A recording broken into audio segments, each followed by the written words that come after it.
Hey, Hey, how's it going? it's going great. How are Is you it going good? doing? What Oh accent is man, this? so fantastic. How you doing, princess? I'm doing grand. Grand. All right. Grand. Good. And I could go Awesome. for a 100 grand bar. 100 gram bar? Yeah, you know those? Have you ever had Yeah. one? Yeah, they're pretty Those good. are good. Yeah.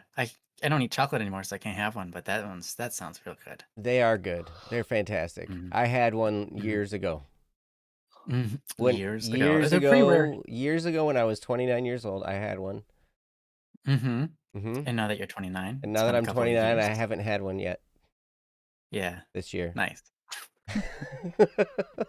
So awesome. Welcome, everyone. Welcome to Don't Worry Wednesday. This is a show on Wednesday that's all about you guys and what you're going through in your lives. We would love, love, love to talk about it. Yes. So if you have a topic you would like us to talk about, you can go to don'tworrywednesday.com. You can hit the submit a topic button, and then you can fill out the form that comes out, and then we would be happy to do your topic. If you have a topic in our queue and you're here and you would like us to do your topic, you can feel free to at Princess Yellow in the chat, and she will get it in our list of topics to do tonight. So we would absolutely love to hear from you guys. And it's great to see all of you in the chat. Kat, it's great to see you. Nyansai, it's great to see you. And it's great to see you. You guys are awesome. And yeah, Mm, how are you guys all doing tonight? How are you doing, that Ryan? was, I already asked you that, oh, but I want to you hear it already again. asked me. Oh, yeah? Mm. Okay. I can tell you. Um, you you could tell me. You don't I'm doing have to pretty if you good. don't want I'm to, doing but pretty you good. could. You totally could. I'm doing great, thanks. Good. I don't know where that random attitude came from. That was a bit, I don't know, almost flirty, but not quite. It was weird. Hey, it's okay. You can flirt with me Yeah. all you want. It won't change a thing. Okay. That's true. I think we've gotten that out of our systems years ago. We used to, I don't know. I don't know if I'm sure you remember this. We used to go to a lot of seminars together Hmm. and like I do remember. randomly yeah, we would just randomly flirt with each other to no reason or whatever. Hey, it's fun. It's just fun. It's fun It is because fun. it's all just a joke, but it's fun. Right? It's all just a Joe. Joke. Oh, If it's Joe. Joe, yeah, it's Joe It's too, all but just a it's Joe. joke. And it's all just a Joe.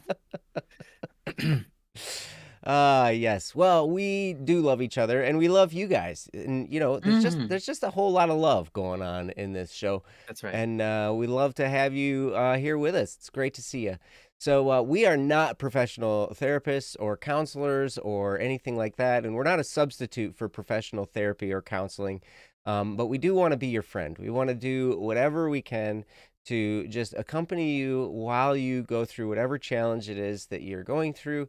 And that's one thing that's really, really important. I have a therapist, and one of the first things that she asked me about when we started therapy was, "What's your friend group? Like, who do you have Mm. some friends that you can talk to about stuff and that you can share with?" Because that's really important to have. And it's also sometimes important to have a therapist that you can really dig into stuff with.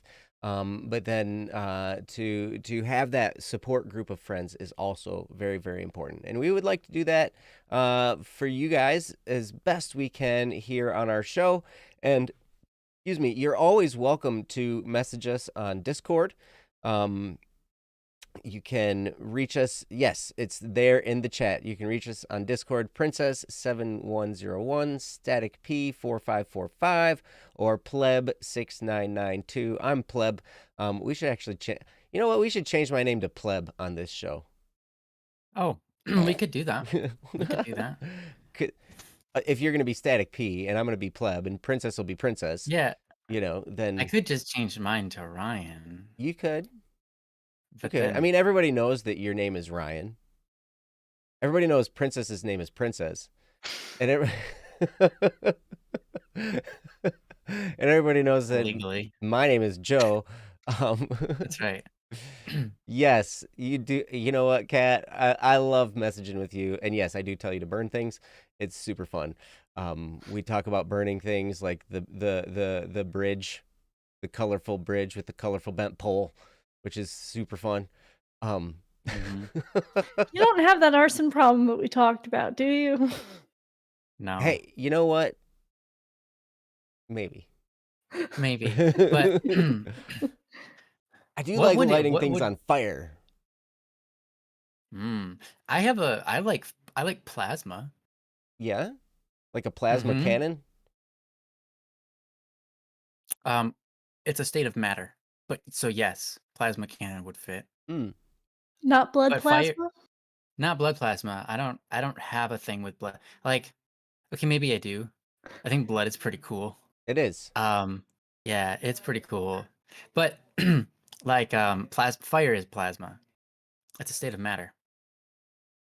Mm. If you electricity is also plasma. I like blood Interesting. plasma. I am not a vampire. I am not a vampire. That's like it needs to be stated. Yes. Thank you for I like it. clarifying that. Yeah, and I don't think we did yours. I think we still did we? No. We still have it. So, yes, we did not do your topic last week. Yeah, last week was a two-topic week. We had some biggies. Biggies. So, yeah, we only did two. Yeah. We'll see if we We didn't get do very far. two or more tonight. It'll be great. Mm-hmm. So, yeah. So anyway, yeah, what do you say we get rolling? I think I've got all the legal I say stuff we out get of the rolling. way. Let's do it. Go to don'tworrywednesday.com. We're not professional therapists. Legally, we're not authorized to give you any type of advice. You probably shouldn't listen to us.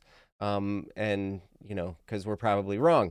But we're gonna be wrong with love. That's right. Mm-hmm. That's right. We got We're gonna that. love you. Mm-hmm. Our real goal is just to be your friend in all this. Mm-hmm. Exactly right. Exactly right. All right, let me refresh my tab here. We're gonna jump right in, and we are going to do your topic first. This sounds like a very interesting topic. It's called monochrome emotions. So I'm going to go ahead and get it up here on the screen, and this could be a big one too. So I'm gonna get it up here on the screen, and then Princess, whenever you're ready, you can feel free to read it aloud. Feelings, arguably one of the things that makes us human. They are what drives us to desire, to love, to bond, to experience. They are, in a way, life itself. So, what happens when one cannot hear their own? Alexithymia, pronunciation alexithymia, which I might still be pronouncing wrong, but that's fine. A general inability to identify, describe, and process complex emotions. If one has an emotion but is entirely unable to register it, did they ever have it? In my previous topic, I mentioned that I did not seek my family's approval, and that I was pretty sure that they already think smack about me behind my back. In any other testimony, this would be a painful idea to bear. But I am strangely unmoved by the idea. Perhaps I simply cannot connect with them. I don't quite understand the concept of a family bound by blood. A family bound by love is a far stronger concept, but love is a complex emotion, and human relationships a very complex concept. People like feeling connected to their peers, accepted, wanted, all of those things. When you like someone, you want to befriend them. You seek out their presence. You want to see them, spend time with them. Or at least, that's how it's supposed to go. But what if one does not have those impulses? All of this being considered, I do not pity myself for any of this. I also do not despair over this. In my self diagnosis of alexithymia is correct, I wouldn't be capable of it after all. One who has never tasted the sweet dew of lasagna does not mourn its absence. Okay, I love your writing style. Yes. It is, however, undeniable that this situation causes a great imbalance. For someone to function in society, they must act socially, interact, make friendships, make bonds, and while it is entirely possible to create these bonds regardless of alexithymia, not only does it become harder to maintain the bond as you cannot connect with your feelings to the other person, so maybe you don't have the impulse of, I want to spend more time with them, for example. But what does one do when someone else wants to get a bit too close? They feel strongly about you, but you cannot feel the same? It would be extremely easy to leave, but alexithymia is not psychopathy. You still have enough sympathy to know that if you do, someone innocent will have their heart broken. And what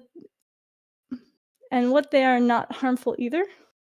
Note that I am speaking about platonic affection here. Romantic affection is a whole different hydra head. Or is it now? Mm-hmm. It I is. fully intend to seek professional help with this matter when I am capable of, and in a safer place. For now, I do need some of the mental resistance this provides, but that will take a while yet. Lastly, I have only offered questions and reflection so far. So, to any who might feel any similarities to any parts of this, no matter if they are a very select part instead of a one-to-one, I say, you are not a robot. You are not broken beyond repair. It is not too late to seek help. These kinds of things are, psychologically, either a defense mechanism or something in your mind that never got the chance to develop. They might be a part of you, but they are not you. Nor do they decree your worth as a person. It's a tool with a cost. Use it as needed, discard as soon as it is no longer necessary. From Anne. Mm. Wow. Thank you, Anne. Wow. This is a very rich topic. And we could definitely go a lot of directions. There's a lot of things we could say about this. I do really especially like at the end how you talked about these things. They might be a part of you, but they are not you. They aren't who you are. They might be something that you experience, something that you deal with, something that you have to learn how to overcome, but it is not you at your core. And it does not assign any value in either direction to you if you experience this condition. So I would definitely say it would be good to seek therapy. It would be good to talk to a psychologist or a psychiatrist to kind of get to the bottom of some of this. Because, yeah, our feelings are really, they're a big part of what drives us in a lot of ways, And it's interesting. Ryan's brother Kyle, one of my greatest friends. He's such a logical person, and in many ways, he can cut through emotion. But I know he also feels emotion because I've seen it, right? And I know he experiences it, but he's also very good at saying, "Okay, I understand what you're doing here emotionally, but here's the reality of the situation." And, and then goes through, whatever advice he wants to tell me at the time, which is generally fairly frequent. But you guys that have seen him on the show, you know this about him. Like he's very logical, and he's able to just zero in on what the real issue is physically or what's happening, and how the world around us is going to react. But emotions are a crazy thing. I've experienced a great deal of them, and I'm sure Ryan has too. So I'm going to turn it over to Ryan and let him talk about this topic because I'm very much looking forward to what he has to say. So, Ryan, whenever you're Yeah, ready, go for it, man. we'll see. Actually, I I can't self-diagnose myself with anything. I don't believe that I have this.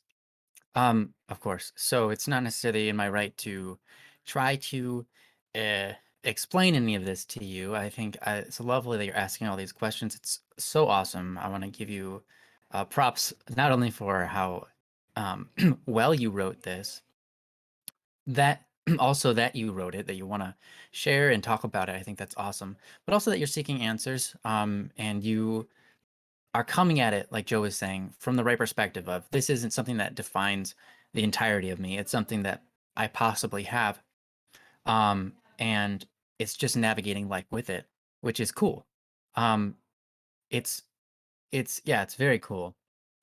So yeah, I think that it's I don't know. I just want to give you props for coming at this with the mentality that you have, which is really positive and just yeah, wanting to talk about it. So cool, so cool. And honestly, we're honored. I know that I am especially honored that you would even want to talk about this with us. So yeah, thank you so much.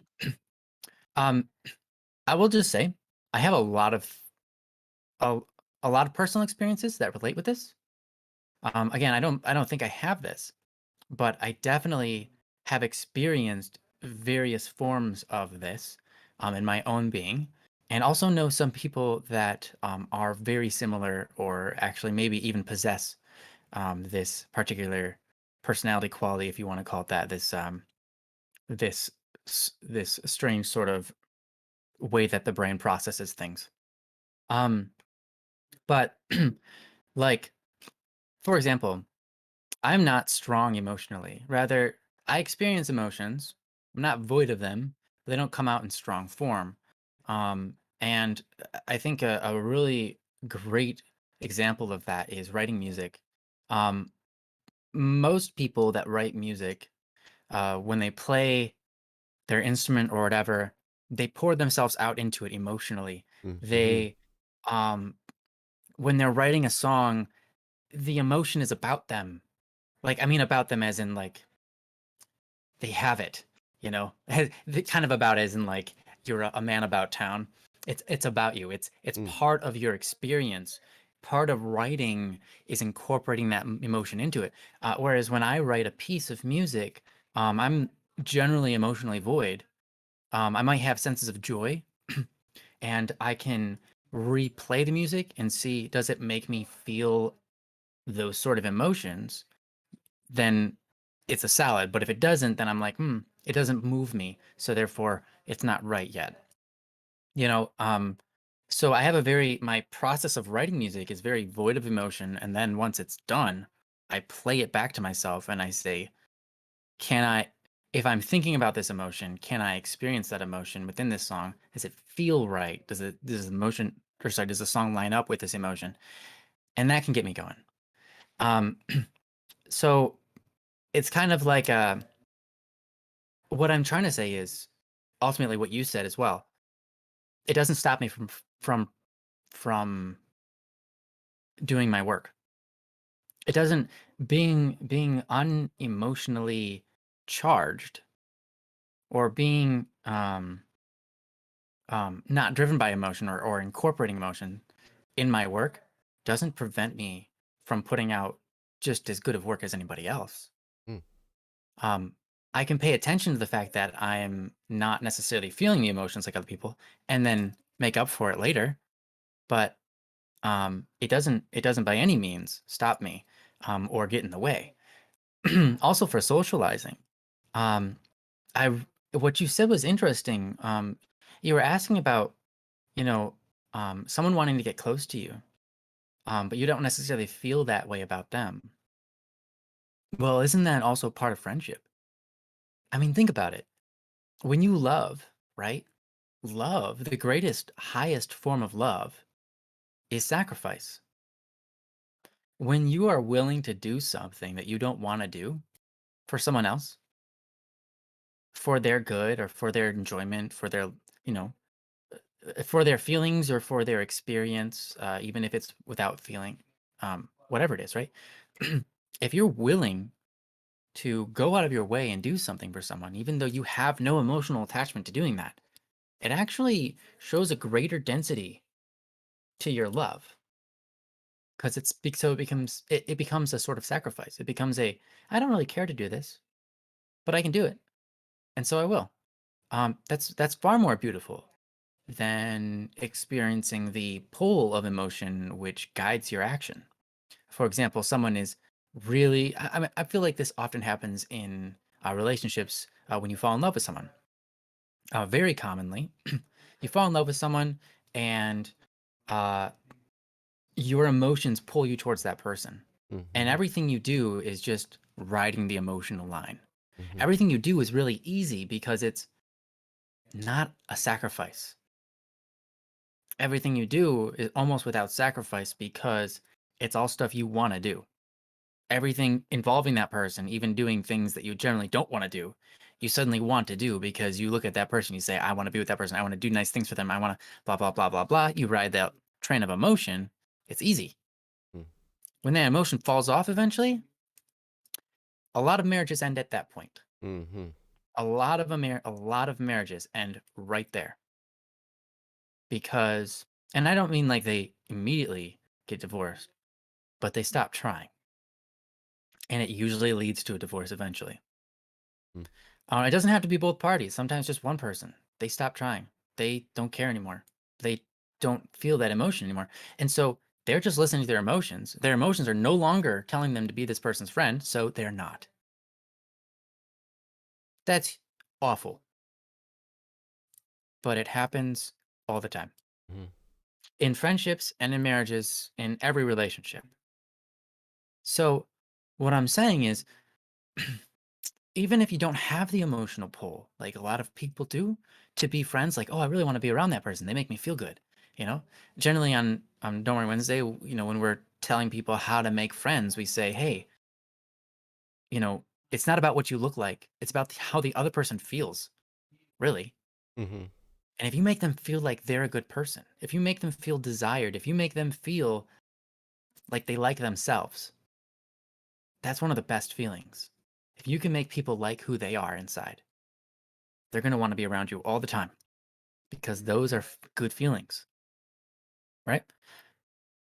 But as someone possibly like you who doesn't have that feeling, right? Um, you can still understand uh, that whole aspect, right? Naturally, it still logically makes sense. It checks out. You might not have that feeling, but you can logic your way through friendships in a really smart way, and that is, who are the people that make me the best version of myself? That aspect becomes almost easier to you than to everybody else. Because people who are pulled emotionally, very powerfully, very strongly, might end up attaching themselves to people who are not good for them. Mm. In fact, I think that happens a lot. Mm-hmm. But someone who has a disability, if you will, that says, hey, I don't feel those emotional tugs of friendship. They're not what makes me be a friend or what makes me want to be next to someone. It makes it a little bit easier for you to navigate the friending process of like, who should I be a friend with? Who are good people for me? And that makes it really nice and lovely. Um, and I think that's great. I think that's great. Obviously, there's a lot of good things about emotions, right? Of course there is. And I love what Princess said a while ago, and that, you know, emotions are like a piece of the solution as well as logic. You need both logic and emotions. It's kind of like they work together, and Mm-hmm. you want all of the puzzle pieces to put together the puzzle. You don't really want to take out emotion if you don't have to. You don't want to take out logic if you don't have to, right? I think a lot of people are quick and easy and willing to give up logic to chase after their emotions if Mm-hmm. that's what they think is going to make them happy, because emotions are generally, well, we consider happiness oftentimes emotions, Mm-hmm. right? And so it's like, well, I'm going to follow my emotions because I want to be what? Happy. I want to be emotionally good and in a good emotional state. So I'm going to follow my good emotions. Mm-hmm. Doesn't always get you in the right places, and then otherwise you might say, well, I want to be completely logical. And then you give up on emotions and you're void and you're just kind of void and logical and not happy either, right? You're not really happy either. You need both. You need both to solve that puzzle. Um, and it seems like you're saying you do have some emotions, but they aren't hard. They aren't powerful, and I totally relate to that. I remember growing up, my brother said to me, he's like, he said something like, he was talking about himself and comparing himself to me, and he was like thinking that um, I'm a lot closer with my emotions than he is.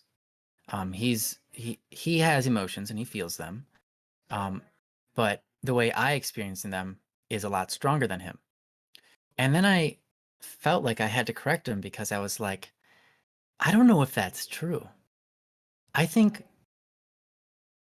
I don't feel emotion all that great either compared to a lot of people. but I'm really receptive of people's emotions. But I don't receive their emotions like I'm not an empath. I'm 0% empathetic, actually. I would say, okay, I'm like 10% empathetic, okay? I don't I don't generally feel what other people are feeling. If someone's angry in the room, I don't feel angry. I don't experience the anger.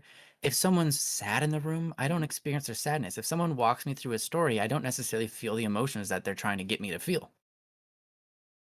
But I do have experiences and I can synthesize different emotions within me.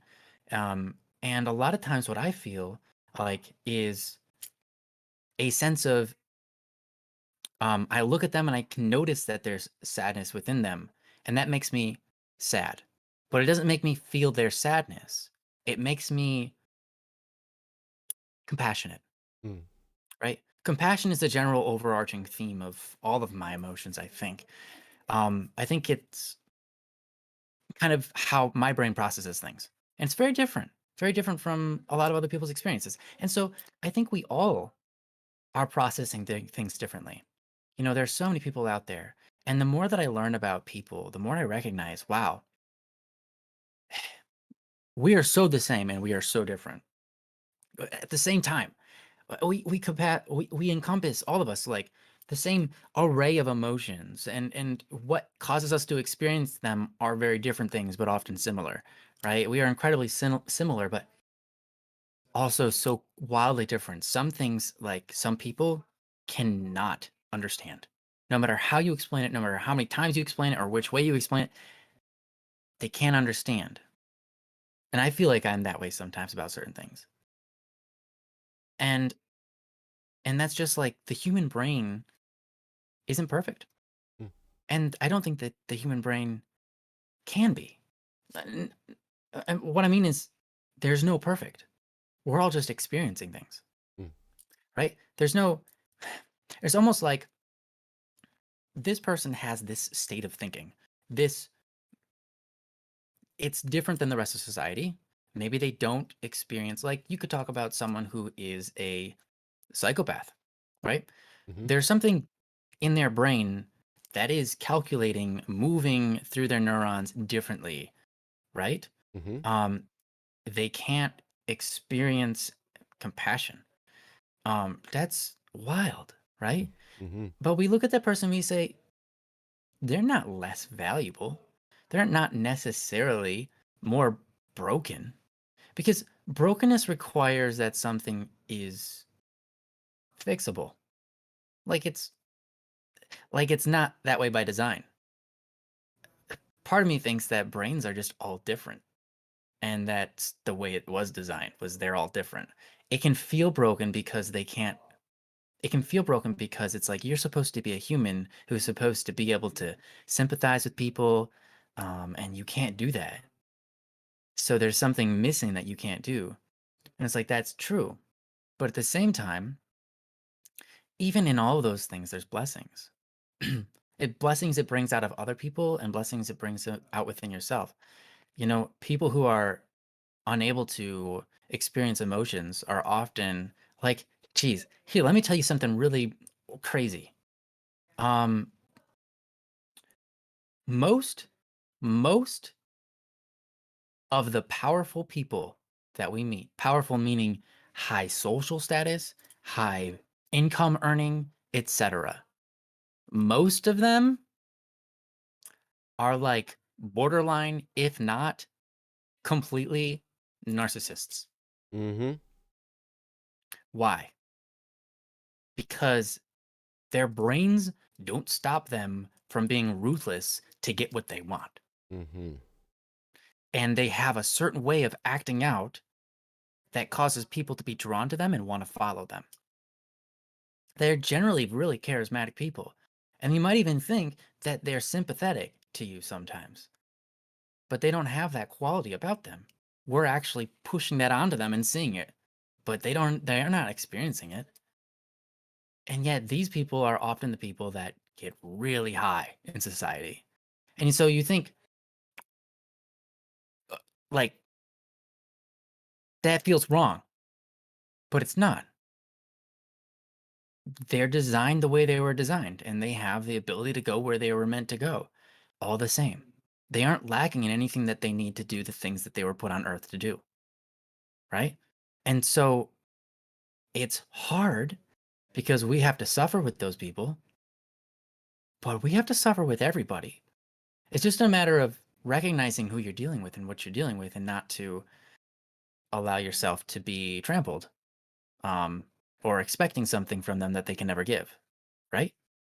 I mean, especially for, I don't know, a psychopath, right? You can't expect them to be able to sympathize with you when you tell them your story. But it doesn't mean that you can't trust them entirely. Just don't trust them with certain things. I mean, that's true for everybody, right? I mean, don't trust me with your faith life if you're, I mean, first of all, there's people better than that for you than me. But like, if you're Muslim, don't ask me. Hmm. I don't know. Don't trust me with your accounting for your like taxes and stuff. I haven't done it enough. Mm-hmm. You know, I don't have the math. I have a mathematical brain, but it's not nearly as mathematical as a bunch of other people I know that are in accounting and they're good. Mm-hmm. Um, you know, I can write a song for you maybe, but we all have different things that we're meant to do, different strengths, right? And so that's what I really like about what you said at the end here, Anne, is that it doesn't define you. It's just a part of you, and you can use it to your advantage. It doesn't take away from your mission or from everything you're capable of doing. And I think that that's a beautiful statement, and it's important to recognize that, hey, there are people that are going to have a brain that's different than yours. Learn to know their value before you judge them, right? I think that's important. And you said, indeed, many positions of human resources in particular tend to show less empathy than other areas. Mm-hmm. Yeah. Hmm. Yep. So, I mean, geez, if you're on the other line of a phone call all the time and you're taking in people going like yelling at you, telling you, "Hey, my product was damaged," "Hey, I want a refund," trying to snag deals out of you, whatever. I wouldn't ever want to put an empath in that position. Mm. That would be a nightmare for them Mm-hmm. because they're so susceptible for other people's experiences that they would just want to break down like all the time, every day. That would suck. Like, I can be a compassionate person. I wouldn't want to do that job. Not because I don't think I can handle it. I think I could handle it because I'm really good with people. But also, I don't want that for my whole day. Like, because I recognize that that's a lot of sympathy feeling over too much. It's going to be too much, But you know what? There are people out there who can handle that. They've got the brains to do so. Their brains are wired to be able to take those calls, be pleasant and enjoyable to listen to and talk to, and help you through your problems. And also just say, you know what? I'm going to slap you in the face right now because you're just calling to get benefits that you don't deserve. Hmm. See ya. Click. They've got that to them too, right? They got that edge, which is awesome. We need people like that. So it's fantastic. So anyways, um, that's what I'm gonna start with. Obviously, I talked for quite a while, 20 something minutes. And it's just interesting to really listen and hear all the different ways that people experience things in life because our brains are different, and to value them all the same, to recognize like, hey, these people, they're just designed differently. That's okay. I think that's a great thing to start with. So, anyways, I'm gonna give it over to Joe and see what he's got to say. Well, thank you, Ryan, for all that, and thank you, Anne, for the question and the topic and your additions to the chat. You mentioned about human resources tend to show less empathy than other areas. That's kind of by design because, in a way, human resources is there to fit people into a job that fits that company or that organization or whatever, right? I mean, so like, while human resources can help people deal with their emotions. The goal is to fit them into the organization to be able to do their job, right? It's not necessarily to be their therapist and to help them. It's to kind of get them back on track doing their job properly. And so they will use whatever tools in the toolbox to try and motivate them. And sometimes that can come off as hard or cold or whatever. And that's really the point of view. It's not necessarily about valuing them as a person. It's about fitting them into their position. And so I can totally see that. And it would be hard for a human resources person who's an empath to go in because they deeply care. They deeply are empathetic and compassionate for other people. And, when they would be tasked with having to fire someone or, take a hard line with someone and maybe, be a little bit cold and maybe less understanding than normal when somebody's going through a situation, their whole position needs to be for the benefit of the organization, not necessarily the benefit of that person. Does that make sense? Because their job in human resources is to benefit the company, not necessarily the individual. And they will do what they can for the individual for the sake of the company. And if that means, even if that means, how are we going to let this person go? Are we going to, give them a good severance? So then when other people see that, hey, we let this person go, but we gave them a good severance package, they feel better about working there. So there's this balance of, we're dealing with that person, but we're also, anything we do with that person sets an example for everybody else to see. And so they're really kind of towing a fine line in human resources. So it's interesting to me that in a lot of cases, human resources has to be a bit of an emotionless position. But being emotionally, detached or whatever, it's not necessarily a bad thing at times. It's really not. I have a tendency to be emotional, and one of the reasons that I have Ryan's brother as one of the people that's like in my core group of friends is, he speaks logic. And so, but there are times when, I'll tell him some of the emotional things that are going on, and he doesn't quite connect the same to the emotional side of things, because to him, he's looking at the situation as a whole and logically, okay, this is in reality what's happening. This is what's happening with the world in this situation, right? And, what's going on in your heart is important, and what's going on in those other people's hearts is also important, but the result is this. And so he cuts right through that, right? And I love your lasagna analogy. I really don't like lasagna. I've tried it, and I don't like it. Fantastic. Love it. I love lasagna. You lasagna lovers can love lasagna all you want and have it all day long. I will not mind one bit. You have all the lasagna, leave none for me, and I'm gonna have lasagna. And I'm going to replace all the tomato sauce with peanut butter. With peanut butter, and make it cold so it doesn't burn my mouth if the noodle flops down on my chin. And then I'm going to give it to you, and you're going to like lasagna. I'm going to like it. Do I like parfaits? Everybody likes parfaits. Parfaits have layers.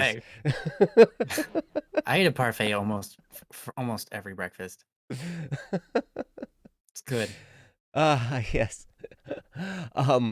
Storyation Studios. Oh, being emotionally detached is great in the right circumstance. There's a time and a place for everything. Being emotionally detached really helps clear your head to make a logical choice. Absolutely. That's very, very true. And you can. And I also like in your topic, you talked about families connected by blood versus families connected by love. And I've seen both. And in a way, I agree with you that families connected by love tend to be stronger. To just have a blood bond, it's kind of like, well, we're born into the same family, so therefore we have an obligation to each other, to do whatever, right? And that can be strong. I've seen it be strong as well, but to really love others, that's so much deeper. I'm blessed and fortunate to have a family that's bound by blood and love in fairly equal proportions. So we have a bond because it's like, hey, you know what? We're Andersons, this is that, or my mom's side of the family is Millers, and we're bonded by blood, but we also love each other. We also look at one another with affection, with love, with compassion, with empathy, all that stuff, right? And it's very beautiful. And in a way, the friends that we choose become a family based in love. I've learned that, I have stronger bonds with a lot of my close friends than I do with my blood relatives. And so it's kind of created a family unit bound together by love, and it's a beautiful thing. Ryan talked about being in love. Our emotions go in lots of different directions. There's in love, there's angry, there's depressed, there's, stressed out. There's lots of different emotions. There's elation, happiness, there's this joy, there's sadness. You watch what's the Pixar movie about the emotions? Inside Out. Inside Out. Yeah. They got all those emotional people in there. Disgust was one of my favorites. She was so cool. But Nice. yeah, so it's funny because when we are in an emotional state, we tend to act certain ways, right? So like when we're angry, we tend to be like maybe more aggressive, and it might not necessarily be aggressive toward the person we're angry with or the thing we're angry with. We might be aggressive toward ourselves when we're angry, right? Or we might be passive aggressive. That happens as well. But one of the things I've learned about anger is it's really just a heightened sense of the desire to do action. It's basically an instinct. It moves us into more of our instinctual brain, moves us into fight or flight, right? And it creates energy within us to do something, to take some form of action. And that's why, to be able to get under somebody's skin and make them a little bit angry can be very powerfully motivating. I've had people, I used to be a property inspector, and one of my clients, the owner of the company for one of my clients, she was great at this. She was great at pushing the buttons to get people in an emotionally charged state. They wouldn't necessarily like her very much, but they would have the energy to go do their job. And I remember having a conversation with her, and when I left that conversation, I was like, well, I'll show you. I'm going to go do this better than anybody. Like that was my reaction. And so she succeeded, right? So when we're angry, it's a heightened desire to take action. It's that heightened energy, right? When we're in love, we basically are stupid. But I love that show. That's great. Sorry, not necessarily. We do a lot of really weird things when we're in love feeling. But really, to go further, like going along with what Ryan said, when we're in love, we have this connection. We want this connection. We desire this connection, and that goes beyond reason sometimes, and our hearts just run off without us. But then, let's say we get married to that person that we're in love with, and what Ryan talked about, eventually that feeling fades. So when you're in that emotional state of being in love, the key is to make a decision that you can hold yourself to and be committed to. And I remember that's, when we make decisions in an emotional state, it can motivate us to take actions we wouldn't normally take and to make commitments we wouldn't normally take. But then when the feeling fades, what's left? Do we still have the energy? Can we still learn to push our buttons to do the right thing, to continue the commitments that we've made while in the emotional state? That's a real question. And sometimes we have to figure out ourselves in a way, how do we motivate ourselves once the feeling has passed to continue doing the right thing, to continue to move forward in whatever, whether it's romantically, whether it's with friends, whether it's in our job or goals in business or writing music. Like I write music a lot of times in an emotional state, and then comes the production. Mm. So I write this song and I'm just like, and I lose myself in it. I'm just like, this is so great. And I'm just like playing or writing lyrics and singing or whatever. And then comes the mechanical drudgery of production, right? Mm-hmm. And so at that point we have to be mindful of, okay, I created this song. And now if I'm going to release this song into the world, I have to have the discipline to continue the work of production in order to finish it, so then it can be done, right? And that's why it can be a little bit hard when you self-produce, and why there's a benefit to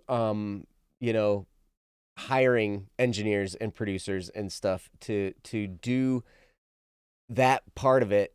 So then the artists can focus on, okay, I'm in this emotional state. I'm just creating music. I'm just creating all this product, right?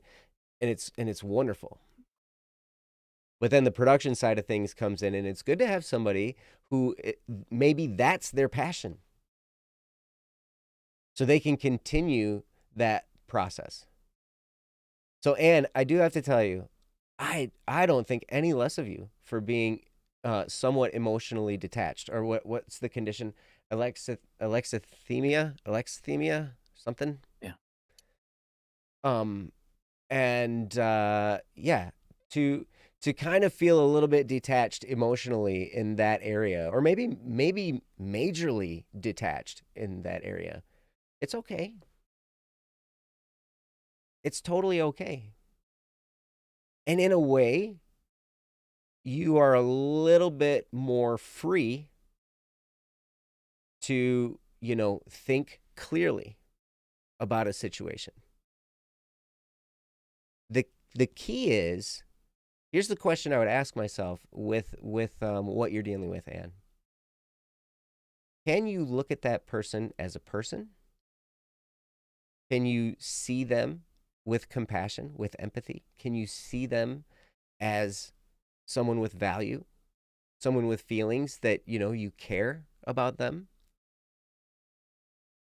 Even when you're emotionally detached, can you still go through the mental hula hoops of, saying, this is a person, I care about them, and I want the best for them?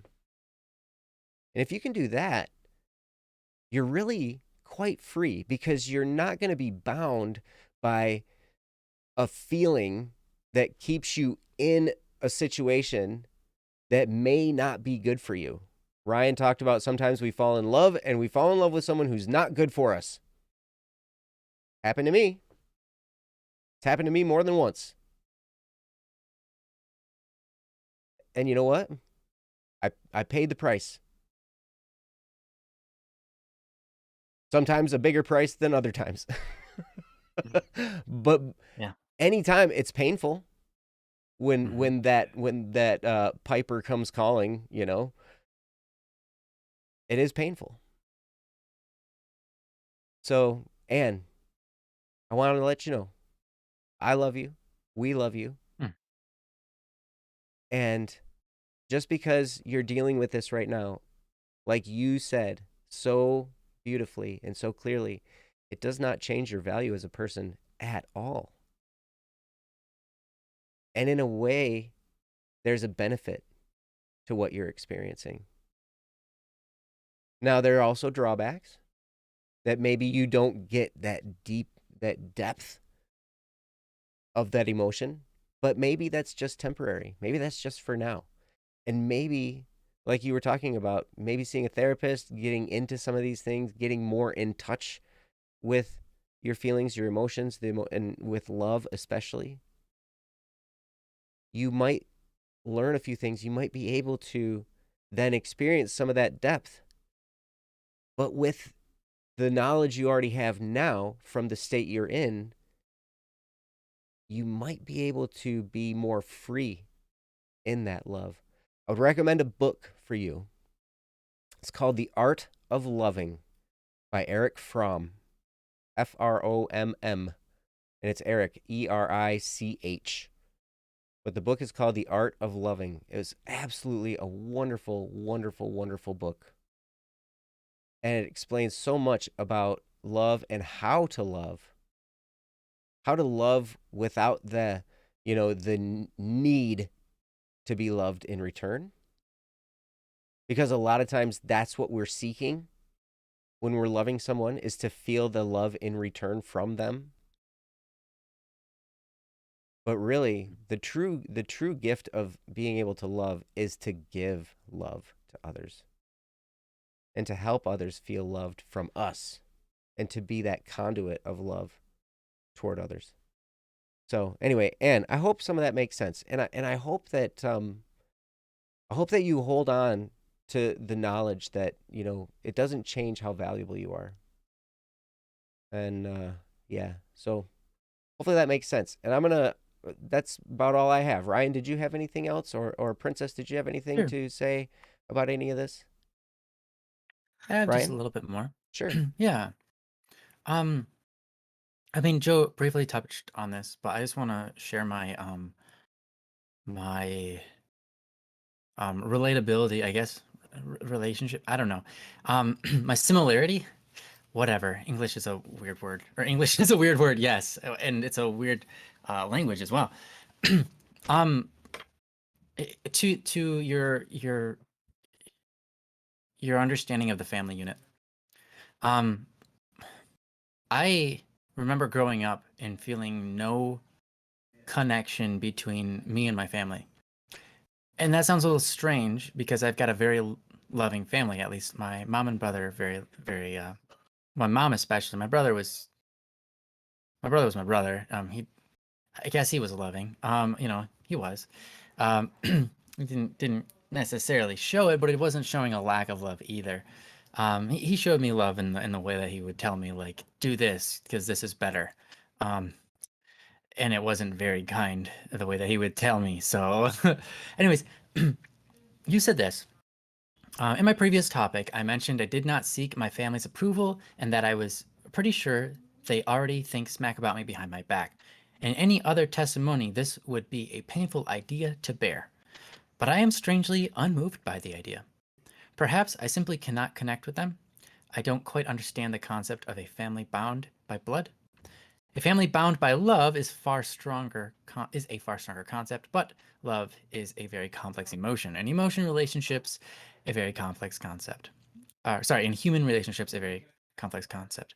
I relate this entirely, especially in my youth. When I was growing up, people would talk about, oh, they're family. No, you got to do that. They're family thing. And that could never click in my head, no matter how many times someone said it. And I was like, what's the difference between someone bound by blood and this stranger that I met at school? There's only one difference, a physical makeup. But who cares? Like, what's physiology have to do with anything? But how I treat people. I might carry DNA from my father, but it doesn't mean I can't love my neighbor. And it doesn't mean I can't hate my father. It has no bearings on anything to do with me, is sort of how I thought growing up. I thought very little difference between my family and my friends. Because to me, I didn't understand. I didn't understand why one would be like, well, they're family, so you got to love them. You don't have to like them, but you got to love them. And I was like, that makes no sense to me. How about that applies to everybody? Because, like, as a Christian, personally, I gotta love everybody, and I don't care if I like you or not. I gotta love you. Like, what's the difference? Still, that didn't help. That really didn't help. Yes. And I think that was the solution to my problem, was that I was a Christian. Because as a Christian, here's a couple of things that are interesting. One, as a Christian, we're called to love everybody. Two, as a Christian, we're all family. Three, in the Hebrew, we're going way back. We're going ancient Hebrews, right? Ancient Judaism, right? Ancient Jews, right? Okay. In the Jewish language, there is no word for family. There is no word for blood-bound family. They have a word that means covenant, and that's it. Covenant is what you do when you marry someone. You make a covenant bond with them. They become your family. But this is also the word that they use when they adopt someone, right? You make a covenant bond with someone that is younger than you. Suddenly they become your son or your daughter, right? But their sense of family had nothing to do with blood. Had nothing to do with blood. In fact, if you were in their culture back in the day, even now to some degree, if you've ever watched Fiddler on the Roof, you might see this. If someone does something that like so far off, like wow, you've dishonored our family type of like super far off, right? They just say, oh, we disown you. You're not a part of our family anymore. And then they'll never consider them family again.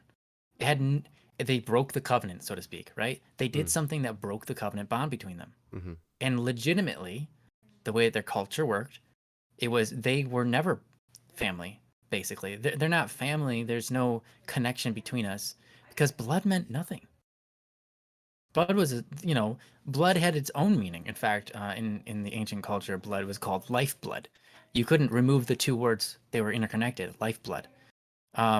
Because when you spill your blood out onto the ground and you die, your life is gone. But also, in the Hebrew culture, blood had a huge significance. It played a huge role, but it was not necessarily what made one family. And so it's interesting because I guess that kind of thought permeates the way that I think, and probably the early people of the Jewish culture probably felt a lot the way that you do. And that is that blood bond doesn't mean a whole lot to you, but love does. Love means a lot, right? A family in love makes sense. A family by blood doesn't. And I agree. And I think a lot of us would agree. So anyways, I just wanted to touch on that briefly because I think it's good. I think it's good. And why do I think it's good? Well, here's the reason that I think it's good.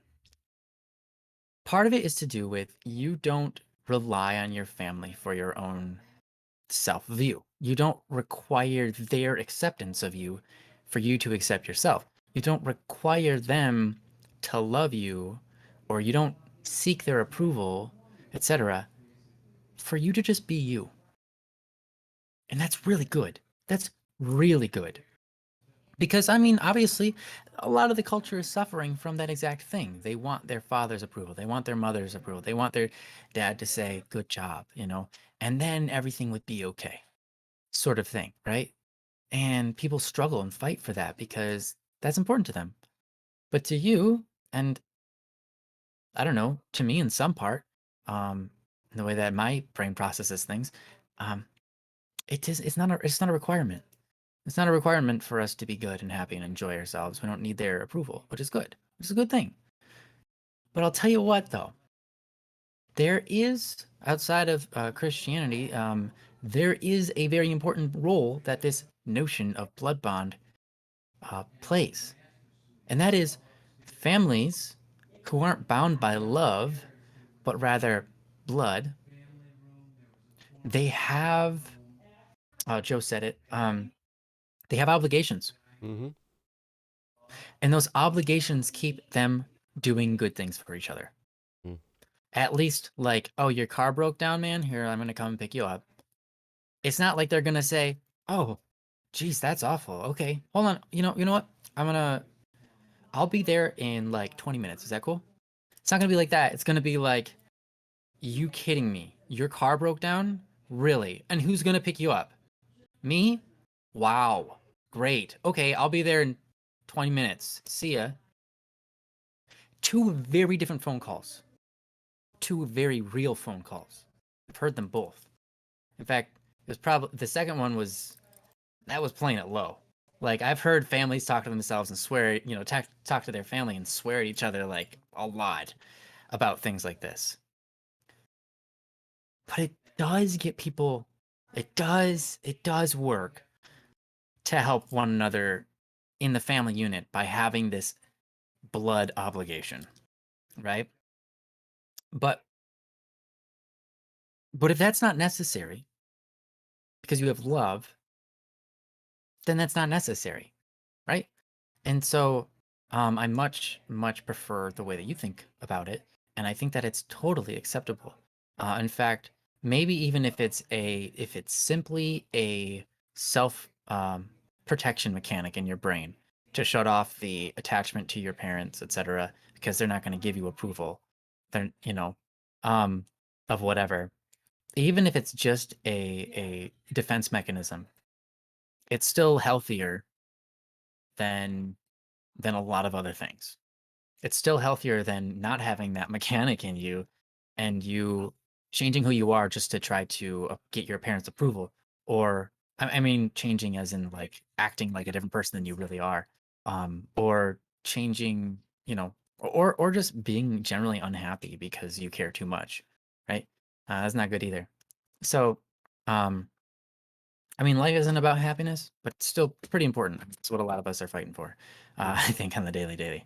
So, anyways, I just wanted to add that part, and I hope that is somehow helpful and reassuring, and let you know that you have a friend that also feels quite similarly. I can't say I have Alex, Alec, Alexithymia.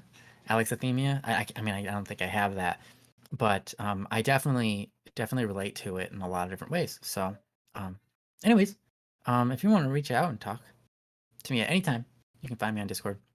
But you can talk more about the topics. I'm interested because I like people. I like understanding how people's brains work, and it's fascinating to me. But we love them all the same, no matter how it works. That's the thing, and that's cool. So, anyways, I'm done. Thanks for letting me take up your time. Well, thanks for taking up our time. You're welcome. That's what I'm here to do. And thank you so much for the topic. Hopefully some of that was helpful for you. Yeah, feel free. If Ryan has said, you can reach out to him on Discord. You can also reach out to me if you'd like.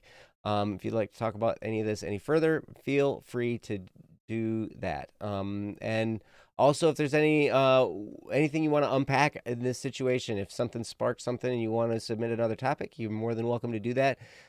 Just, as you did before, go to don'tworrywednesday.com, click the submit a topic button, and then go ahead and do that. So it was great. And thank you guys all for your contributions in the chat, too. There was a lot going on in there that was awesome and helpful, and you guys are great. So anyway, you guys are awesome. Again, if you would like to submit a topic, go to don'tworrywednesday.com and submit it there. If you have a topic and you'd like us to cover it tonight, you can @ Princess Yellow in the chat, and she will get it in our list of topics to do tonight. So, yeah, but we will move on to the next one. Oh, and thank you very, very much. Thank you for the topic. And our next is coming from Strawberry Paste. And this is called What is Importance? And this sounds like an interesting topic. So I'm going to go ahead and get it up on the screen really quickly, as quickly as I can, which is probably slowly, but I'm doing my best, guys. So, yeah.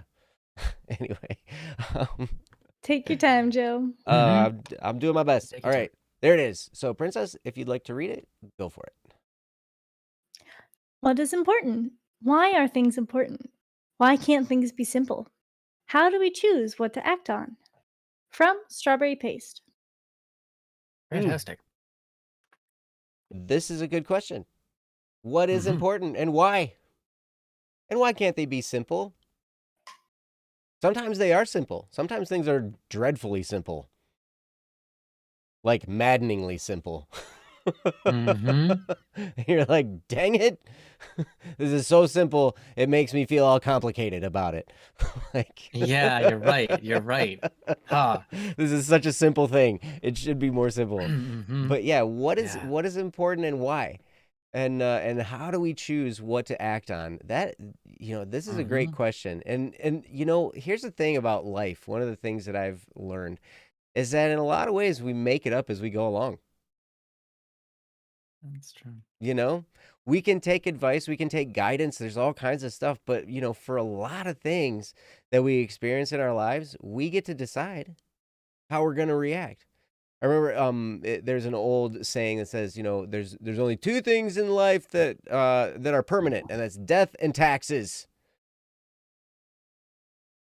And then somebody corrected it, and it's like, no, the two things are death and choices. Because you can choose whether to pay your taxes or not. It Yeah, is a but I also choice. know people who died and were resuscitated. I know Mhm. one person that died and resuscitated twice in the same day. Mm. And Sharpies, yes, Sharpies are permanent. You know what, though? I do know how to get rid of a Sharpie marker line or mark or whatever, right? Oh yeah. Depending on the surface it's on. If it's on a smooth surface, you can get rid of it because all you have to do, if you write on something with a Sharpie and you need to get rid of it, what you need to try is write over that with a dry erase marker and then erase it. Oh. Because the thing about a dry erase, the only difference between a dry erase marker and a permanent marker is there's an additional chemical in the dry erase marker that makes it erasable. So when you combine the chemicals in a Sharpie with a dry erase marker, what you're doing is you're adding that chemical into the mix, into that mark, and then it's erasable. Interesting. I had that That's happen. cool. One of my sons drew on another one of my son's symbol. He had a little kid's drum set, right? And so in a fit of rage, he was mad at his brother, and so he took a permanent marker and he drew all over his symbol because he was mad at him, right? Mm. And so Yeah. it's like, no, the other brother was, so distraught that this marking was all over his symbol. And so I took out a dry erase marker and I wrote on it and I erased it. And it worked. It Nice. was cool. That's super cool. So there's a little I like tip, it. So Thanks for that too. That's great. your brother taught me that actually. Yeah. Uh-huh. Sounds like him. Yep. Nice. Hey, smart fella. But anyway, so yeah. Yep, and if the dry erase is too dry, just go over it again with dry erase. Absolutely, because that chemical is the first to evaporate. Yeah. Okay. I started kind of thinking something like that. Mm-hmm. Yep. So that chemical will evaporate. You just draw over it again, and then it becomes erasable again. So anyway, that doesn't necessarily have a whole lot to do with the topic about what's important and what's not. But Yeah, hopefully was you that found some important? importance in that. Yeah. Yes. So anyway, thank you guys. But anyway, I'm going to turn this over to Ryan, and he is going to bestow his wisdom upon us about what is important and why. All right. Why is it important? Yeah. I'll give you my Mm-hmm. best. I'll just jump right into this. Mm-hmm. What is important? I love this question. And why are things important? Well, I think we we determine importance, I think, by one word: value.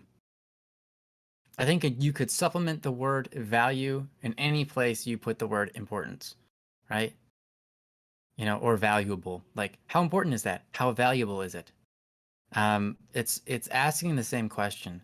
If we place a lot of value on something, we deem it important. So what is important?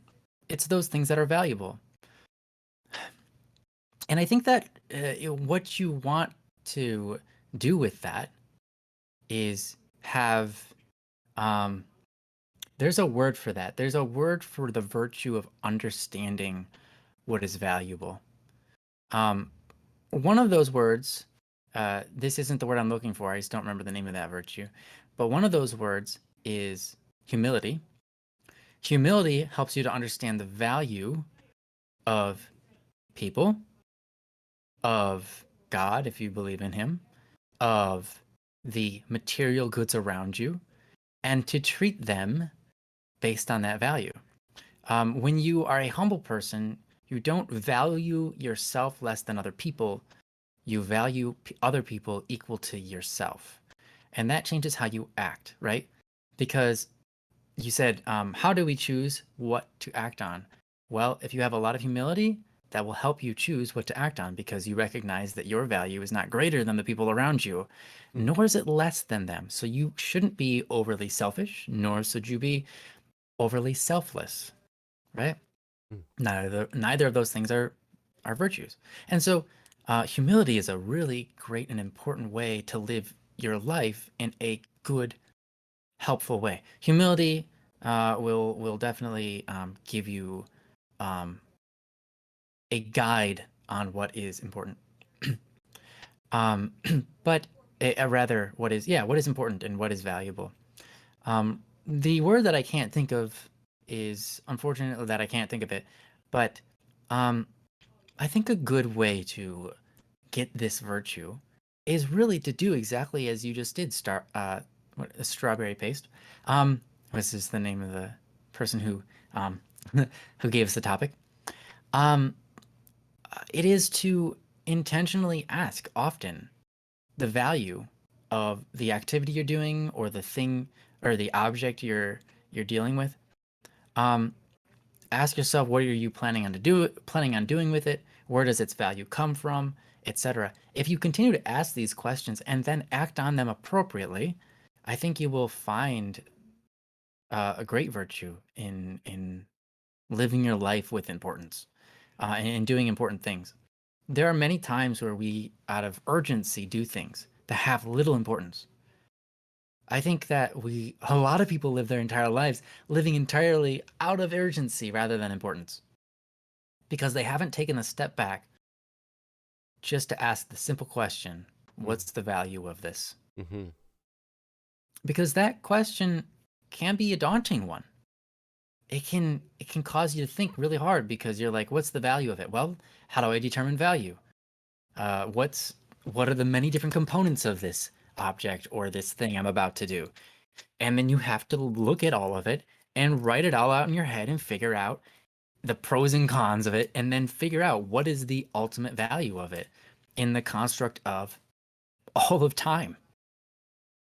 It's a daunting question. But if you go through it enough, if you go through this question enough, again, you develop a great virtue where your mind can quickly assess value and get you on the right track to how you're supposed to be living it out. Just like anything, when you process information the first time, it can be very difficult and hard. But if you keep on processing that information over and over and over, it gets quicker and quicker and quicker. And eventually, you can do it almost immediately. You know, there are people who are really good with math. I'm not one because I don't do math very often. But you can find people who you ask them a calculation. When they were starting math, it was like you would give them like 5 minutes to do the calculation, but now they can do it in an instant. You know, what's 8 times 7 times 2, right? Some of you already have the answer, because you do math. You know, some of you are still thinking about it. So basically, if you can get on the train of asking, what's the value of this activity? What's the value of this in the construct of all of time and what I have control of with my life, right? Because you only have control over yourself and what you can do with yourself. What's the value in all of time and space? What's the value of this little thing? And you might be like, well, it seems insignificant. If you think it's insignificant, you might be thinking too small. But you might be thinking just right. The more you understand about reality, the more you can take things in and assess value, the better your results are going to be. Yeah, great job. That's funny because my brain did it up. My brain did 8 times 7 is 56 times 2 is 120. 12. 112. Thank you. I was like, that's not right. 112. Yeah, 112. I was like 102, 1. I got the 2 and the 1 mixed up. Yeah. Okay. 112. There you go. But anyhow, I would say that if you want to really answer this question, then you got to start thinking this question a lot. And I've been blessed to be in a mind that's always kind of thinking about these kinds of things. I don't often get caught up in urgency of the moment things. And if I do, my brain has a check. Like, my brain does a self-check, like check as in like, hey, what are you doing? Sort of thing. When someone asks me, how are you doing? Like, how are you doing? How's your day? For me, it's an attitude check, right? It's like, how am I doing? Okay, attitude check. Let's fix my attitude right now. And I always answer pretty much 99% of the time, probably 99.9% of the time, I answer, great, doing fantastic, doing awesome. Why? Because I'm choosing that in that moment. Because it's an attitude check. How are you doing is ultimately just, how's your attitude? Well, my attitude's on point because I've chosen that it's going to be. Because I have the mental capacity and strength to do so. Some days, maybe I don't have that strength. Whatever the conditions might be, I might not. But on most days, I have that strength. Similarly, it's a lifestyle check or a value check that when I'm getting caught up in the urgency of something, my brain immediately starts shutting down and saying, hey, hold on, before you go off and do something stupid urgent. Value check. Is this important? Is this good? In the grand scheme of your life and the different things that you can do, is this healthy? Is this good? Is this holy? Etc. And it helps me to not get caught up with the urgent but not important, right? And so I would highly recommend the practice of continuing to ask yourself questions and stopping your brain in its tracks to ask these questions. Another great example is being offended. I used to get offended by all sorts of different stuff, like all the time. Growing up, I was offended by everything. Okay. And then it was given to me the knowledge that taking offense is a choice. It's a choice. You're choosing to take offense. Rather, you might not be choosing to have the experience of being offended, but you have the experience of choosing to prolong that and to act on it, right? And so when people would offend me in high school, I finally understood this. I finally learned it. And at the last 2 years of high school, someone would offend me. Someone would say something. Someone would make fun of me on purpose, right? And then I would just go, hold on, offense check, emotion check. Do I really want to feel bad right now? Do I really want to feel offended right now? Answer, no, I don't care to. Do I want to give them this win of making me feel bad? No, I don't care to. How about we laugh it off? Because what they just said, in the construct of things, if I wasn't myself, it would actually be pretty funny. So let's laugh with them. Or let's, that what they said wasn't very funny, wasn't nice. How about we just let go?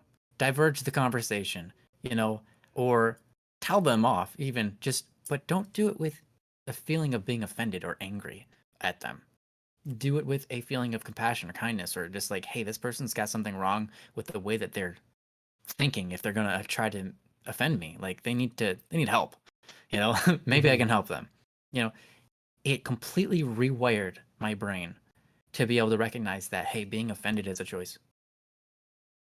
And it stops me dead in my tracks when almost, I would say probably 90% of the time, if I ever get offended by anything, before you will even notice that I was offended, I've already rerouted it, changed my course, and figured out that you probably didn't mean to, or if you did, I have no reason to be offended. So, and I'll just carry on. And I'll live out my day, and I won't even remember the instance. It will have passed on, and my brain will not have recorded it down. I will not even remember that someone said something mean to me. Like, my brain just forgiven, erased, doesn't matter, gone. Who cares? Because who cares? And again, it's the same thing. If you start asking, what is important? What is important to me? What is important for me to do with my life? What is important in this moment? What should I be doing at this moment? What's the most valuable thing for me to be doing at this moment? Don't Worry Wednesday. In the yeah, and it's Don't Worry Wednesday all day, every day, every Wednesday, and then every other day. That's not Wednesday. It is Don't Worry Wednesday if you're in a car or in a box, like riding a goat or a fox. It doesn't matter. It's always Don't Worry Wednesday. And so for me, it's easy. I just open up YouTube and start playing, Don't Worry Wednesday. Sorry. Anyway, thanks, Joe. But that's what I gotta say. Strawberry, I hope that that's helpful, and I hope that it guides you in life, because I'll tell you what,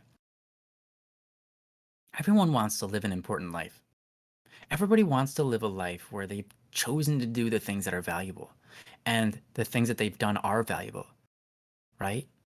Everyone wants to be good, right? And so this is a great question to start asking. And I think you should ask it to yourself as much as you can. Because if you don't, unfortunately, the very unfortunate thing is your default is probably not going to be centered on what's valuable. Your default's probably going to be centered on what feels good at this moment. Mm-hmm. And what feels good and what is valuable are two different things. Because pleasure happens in an instant and is over with in an instant. Mm-hmm. But joy is lasting, right? Joy is a beautiful thing. And it doesn't happen when you just act on impulse based on what you think is going to make you feel good in that moment, right? I mean, like, for example, this is an obvious, easy one, but exercise. Exercise might not feel good, might not feel a whole lot of pleasure, and it's a whole lot easier to choose sitting in your chair watching entertainment. Mm-hmm. It's a lot easier to choose eating a bag of Doritos over fasting and not eating yeah. It's a lot easier to choose things that are pleasurable. Work is more valuable, though, because working hard at something will give you the things, the opportunities, the pleasures of opportunity. For example, if I grew up and I never practiced how to play the piano, past beyond the point where it was pleasurable, right? It was pleasurable and then it wasn't, but I kept on playing anyways, right? And I honed my skills. I'm not the best pianist in the world by any means, but you know what? I can do a lot more things on the piano. I'm free to do a lot more things on the piano. I'm free to enjoy the piano in more ways than the person who never practiced. Mm-hmm. Right? Because I took the time to do things when they weren't pleasurable. I took the time to look at the value and do the valuable thing rather than drifting along life, living living in mediocrity, right? Mm-hmm. So it is important to ask what is important. So I love this question, and I hope you ask it daily, every moment, in fact, until it is ingrained in your head that you don't even have to think about it. It just thinks about itself for you subconsciously, and you act in accordance to what is valuable, not necessarily what is pleasurable or what is urgent. And I'm done. And I hope that that's helpful. I'm sure these are things that you're already incorporating if you're asking the question in the first place.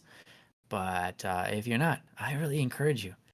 So, Joe, I'm going to give it over to you because I think that's the most valuable thing I can do. And I think that it will be valuable, whatever you have to say. Sure. Thank you, Ryan, and thank you for all of that. You really nailed it, and I'm going to give it back to you to expound some more on this topic. All right. Ryan? So, have you ever been a Don't Worry Wednesday? It is the greatest show, and it's probably the most valuable thing you could ever do in your life.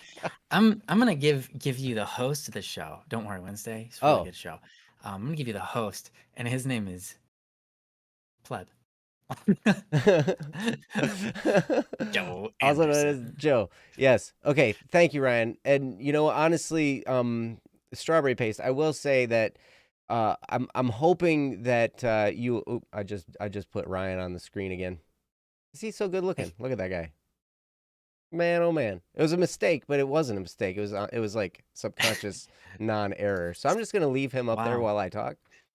Okay. Because that's way better. But All anyway, I'm just joking. I got to give Get you a ready for break this. from camera life, Whatever. But it's interesting this topic of what is important and why, like why can't things be simple? How do we choose what to act on? I don't always know. And that's why I'm really glad that Ryan spoke as he did and for as long as he did. Because in a way, Strawberry, I'm with you. I'm trying to figure this question out. There have been a lot of storms that I've weathered recently. And so these questions go through my head all the time. What's important? Why is it important? What is existence? Why does it have to be? Deep crisis mode thinking in a lot of cases. And I'm not saying that to scare you, but I want to offer a bit of solidarity with you because you're not alone in asking this. And I think a lot of people ask this from time to time. We go through seasons in our lives when we feel like we have it all figured out. And then we go through seasons in our lives when we feel like everything we had figured out falls apart and we're like, what the heck? And so I'm with you. I understand. So I'm going to zero in on the last part of your question. And it is, how do we choose what to act on?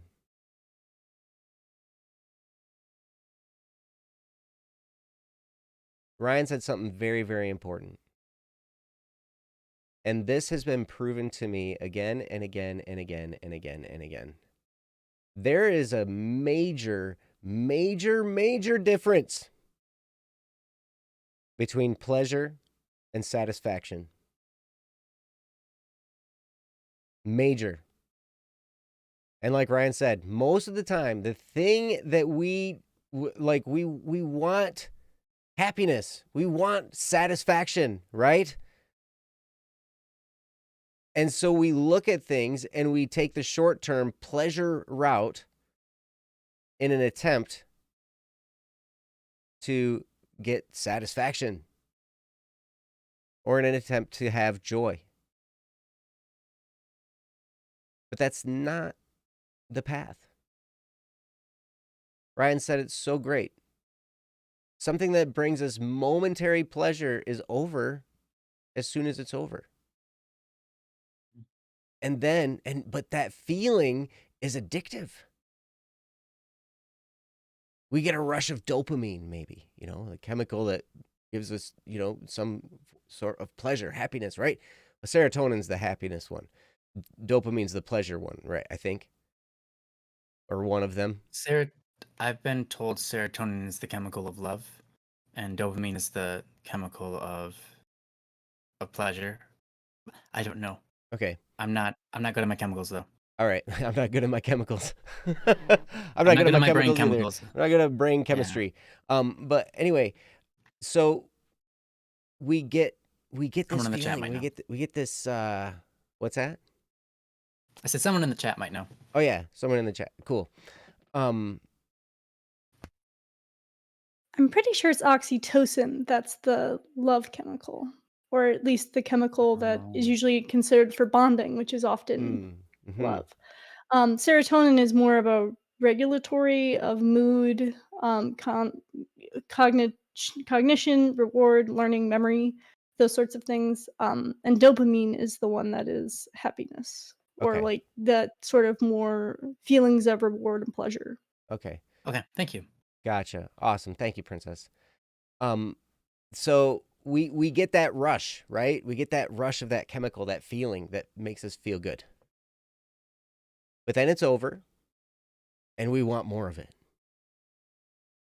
Hmm. And so we try and go a little bit further.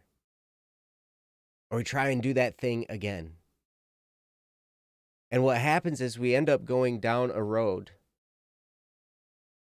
of pleasure seeking, and with every instance we get of it, it's a little bit lessened and lessened and lessened.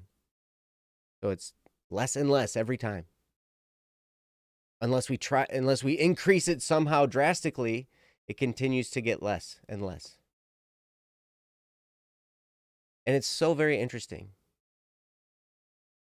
because satisfaction generally comes from, being from I've noticed in my life, I've gotten more satisfaction from when I've worked really hard for a long time, and it was painful and it was hard and it was really, really difficult. And then at the end of it, I succeeded and I accomplished something. I had a lot more satisfaction in those moments. And because part of it was that I sacrificed for those things. I sacrificed effort. I sacrificed time. I gave of myself. And sometimes it was really painful. But what the reward at the end was a better situation, or a better creation, or something, right? Something that was better than before. And I sacrificed and I put myself through pain to get it. I'm not talking about the pain of self-harm, okay? There's a big difference.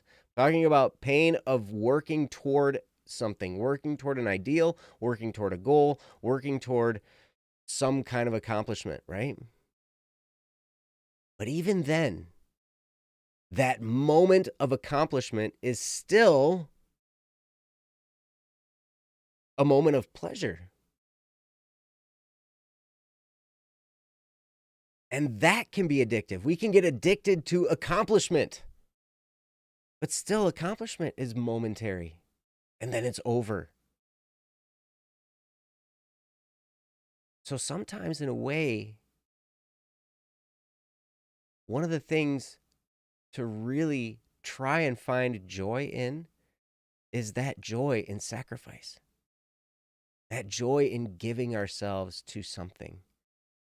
That feeling that, you know what, I'm working toward something. I have a quote up on my whiteboard in my room that's, accomplishment is momentary and fleeting and therefore overrated. Real, like living your dream is to work in that field of that dream, to work in the arena of that dream, to constantly be working in that arena. That's to live your dream.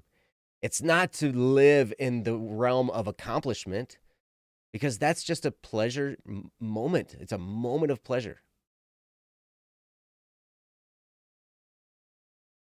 So one of the questions that I've learned to ask myself is, okay, here's something that's of value to me. What am I willing to do for it?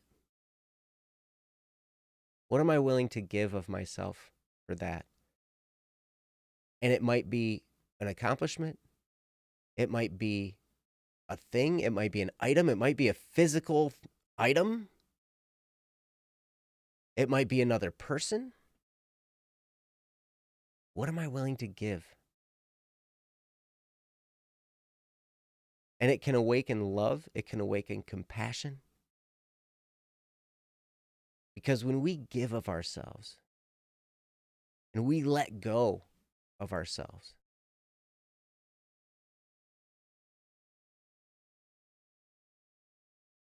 in the end, what we've done is we've made somebody else's life better, maybe lots of other people's lives better. And it's connected us to something greater than just us. what's important? Maybe to be able to focus on something outside of yourself and outside of your own desires and outside of what you want.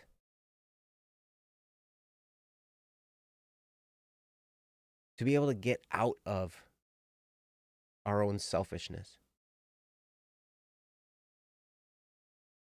and to work towards something we may never see the result. But we put ourselves forward. We give ourselves to that ideal or to that accomplishment.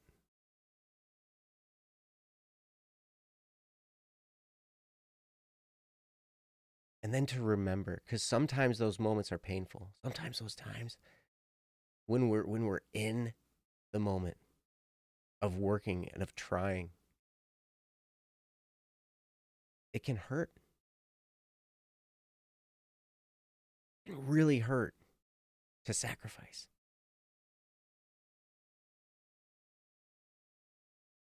We have to remind ourselves what we're giving that for.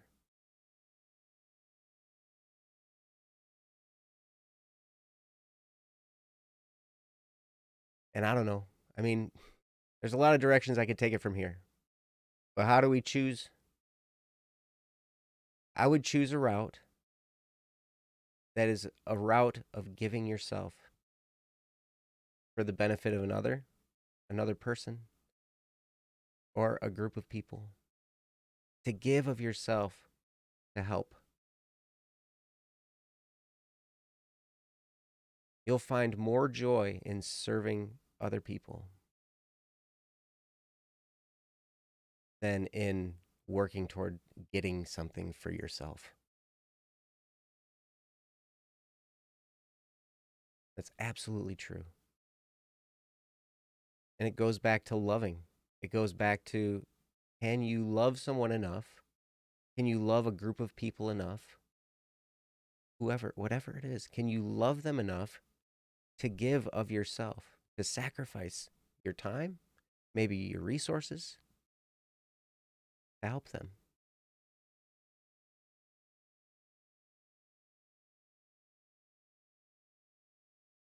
And in my mind, I'm finding that, as I wrestle with this question, what's important? What's the meaning of any of this? What is even the point? As I wrestle with these questions, I find more and more that to give of myself is the answer.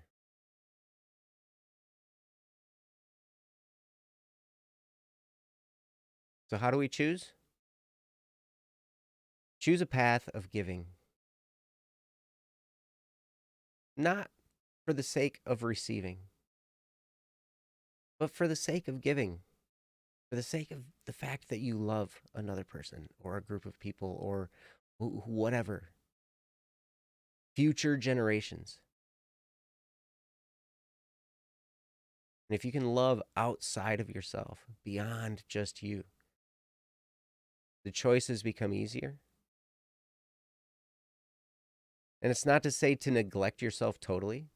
I've also learned that in order to be good for another person, in order to fully be able to give myself for another person, that self that I'm giving also has to be well cared for, or else it's not going to be as good of a gift. Does that make sense? Am I making sense? Or am I just totally talking You're making great ridiculous? sense. Yes. No, you're making great sense, man. I love everything you're dropping. But we get to choose what field we go into. We get to choose what area we do this in. We get to choose all of it.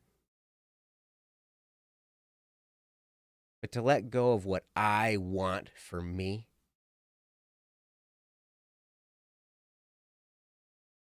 and to give for the sake of another, I find that to be quite priceless. And I hope that helps. I don't have a whole lot else to say. So, um, but I love you. I love all you guys, and I want to do what I can, even as I wrestle with these questions myself. So, anyway, that's all I got. I'm gonna turn it back over to Ryan. Ryan, do you have anything else to say? Um, no, I think that that's a great point to end it on the topic. I would Um, like to speak about it a little bit. Yes, yeah, absolutely. Um, I'm not necessarily the greatest at talking about importance because that just makes me bring up the word value, which, of course, just, every person will see in their own light the way the value works, which is why I can talk about why can't things be simple. And on one hand, you can look at the world and you can be like, things could be so much simpler if people allowed it to be. Because it's true. Things could be more simple if people were really on that level. But at the end of the day, if you also look at it, you know, humans have between 20 to 25,000 genes, Mm. all that have different influences on how a person is, looks, grows, acts, mouse. smells. I'm sorry. I just It's continue. true. It's right. You Thanks, know, straight. It's true. and everyone also goes through life and has their own unique view and lens that they've gotten from their experiences. So things aren't simple sometimes because there's a lot of different factors, many that we know, some that we don't know. And it's not like you can just look at a scenario and be like, it's black and white. It's, oh, this equals that. Because a lot of times we don't know what someone's story is. Hmm. We don't know what they've been through. It reminds me, I think one of the Sundays there was a story of, um, sorry for getting biblical. Jesus had healed 10 lepers, and only one of them Mm. came back to thank him, you know. Hmm. But my priest had also said, "Well, we don't know what those other 9 stories are. Maybe one was so overjoyed that they, went to tell their family and they really had that, I really want to, share with my family. I want to support them." Or maybe another was just following what Jesus said. "Oh, I realized I'm healed. I should go to a priest." You know?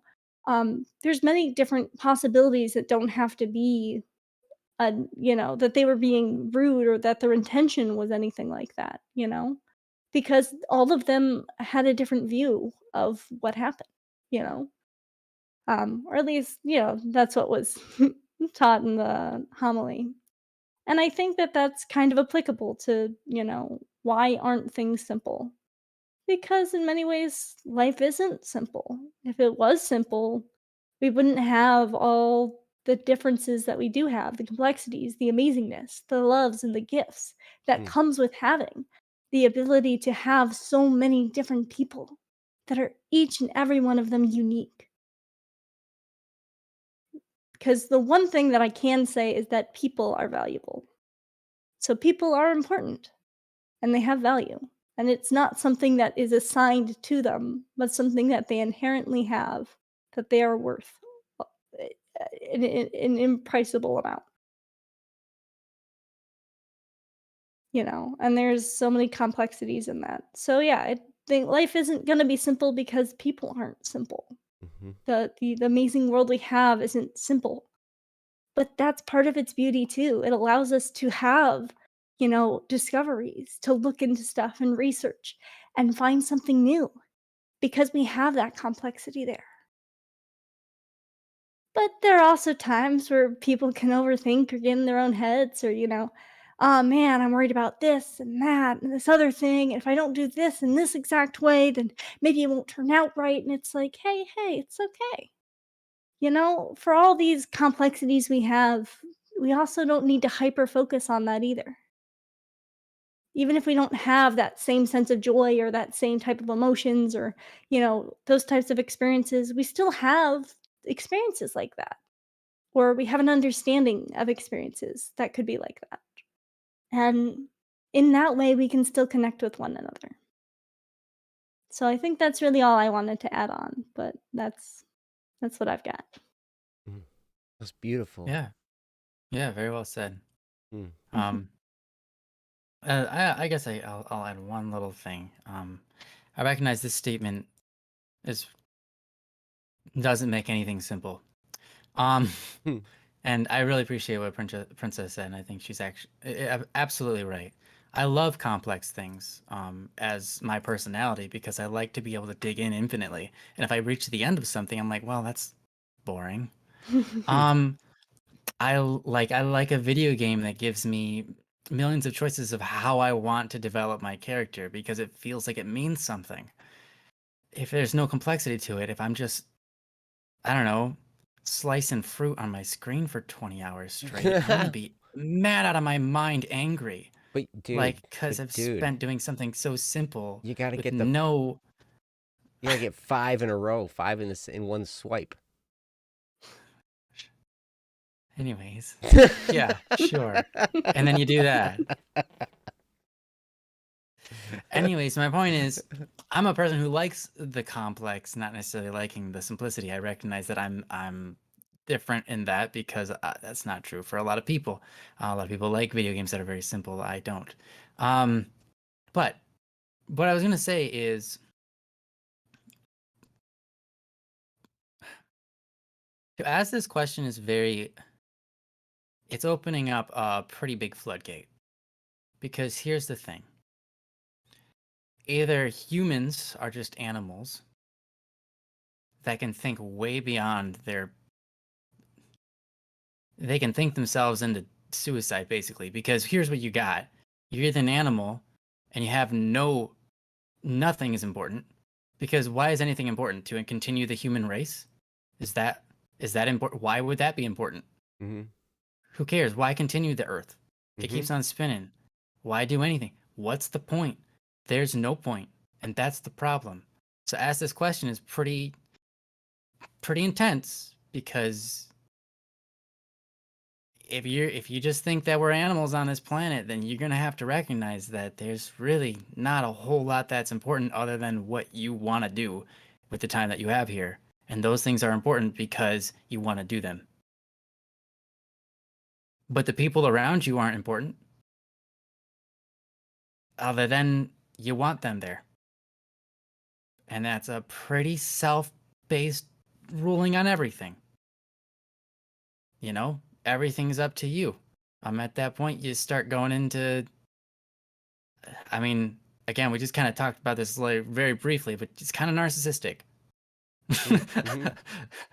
Because everyone's just a tool to you, because all you care about is yourself. Because, Mm-hmm.